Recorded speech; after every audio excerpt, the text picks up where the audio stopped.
lived a long life. Because sentence of an evil work is not executed speedily. The judgment don't come fast. So they think they got away with it. They're bragging on their deathbed.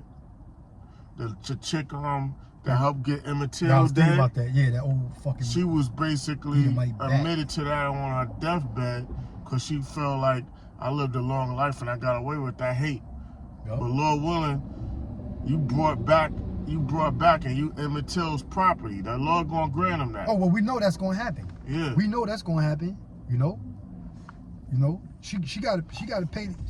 She got to pay for that. They was mocking in the court. Yeah. They was mocking in the court. She gonna have to pay for that. Matter of fact, get that. Bo. They was like Bo. Isaiah 14 and 21. All right. I got a scripture, a precept that goes with the scripture I just read in Isaiah. This is the book of Psalms, chapter 137, verse 8.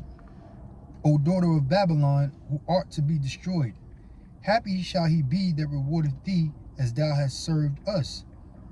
Happy shall he be that taketh and dasheth thy little ones against the stones. Yeah, because the Lord gonna have his spirit on the nation of Israel.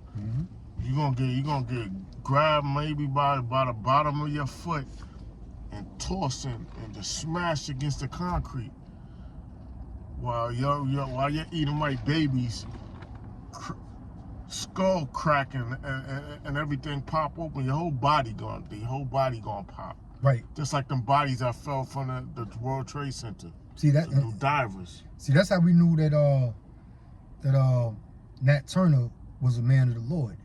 You know, during his time. You know, because the Lord put that spirit on him to not even care about these Edomite babies, man. You know, they did a watered down movie, Birth of a Nation. That's why I didn't watch it. But I mean, I should have though.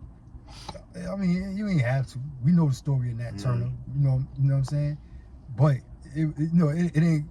If it was to really show shit that Nat Turner, his people, what they was doing during that slave rebellion, all right, it would have been the movie would have been way more gruesome, and you would have seen children getting killed in that movie as well. You know, because that's what Nat Turner was. Nat Turner was vicious with it, man. You know, I don't want to call him. Say it like a vicious man, like he was a bad man. You know what I'm saying? He wasn't, but he was. In other words, he wasn't soft-hearted towards his enemy. He was in his right spirit, man. You know, he was in his right spirit. You know, the Lord told you. See, when you go into war, like y'all call them so-called Jews. You got a lot of these liberal crackers out here. You people in America getting on the so-called Jews, right? For killing them Palestinians, and even though they go to the extreme, you know, where they raping inmates and all that kind of shit with police batons and this, that, and the third. But them Israeli bastards out there in Israel, the way they doing them Palestinians, right? The Palestinians are their enemy. They ain't supposed to spare their enemies, man. You ain't supposed to spare your enemy, you know. All right, saying that they should be locked up for crimes of war, and this war crimes and all that kind of shit. But hey, you know what? That's how you supposed to deal with your enemy. Yeah, world court and all that bullshit. Yeah.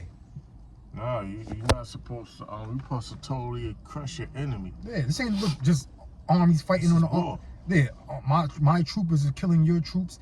You know, listen, man. When the Lord told us to go into the land of Canaan, He said, kill all the motherfuckers, man. You know.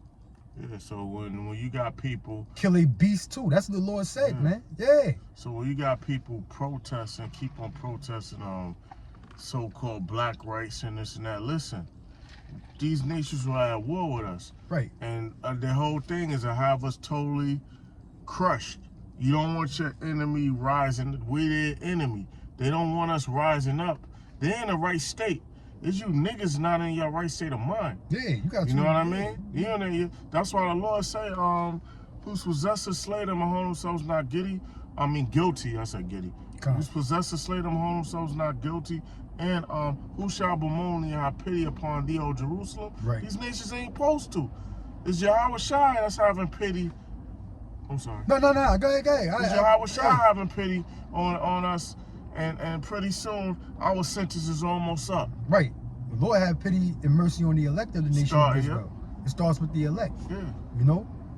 But the whole point is, what you niggas don't see is that being a racist benefited the so-called white man. Mm-hmm. That's how he got control over the whole world.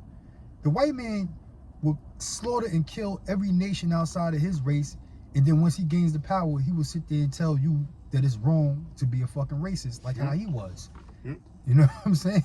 The white man is the devil. You niggas can't see that you've been fucking tricked, right?